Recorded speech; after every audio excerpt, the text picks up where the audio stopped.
பாதம் அமர்ந்து ஆராதிப்பே வசனம் தியானித்து அகமகிழ்வே பாதம் அமர்ந்து ஆராதிப்பே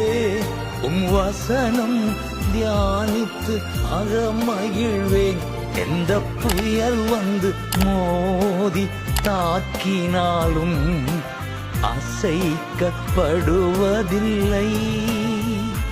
எந்த புயல் வந்து மோதி தாக்கினாலும் அசைக்கப்படுவதில்லை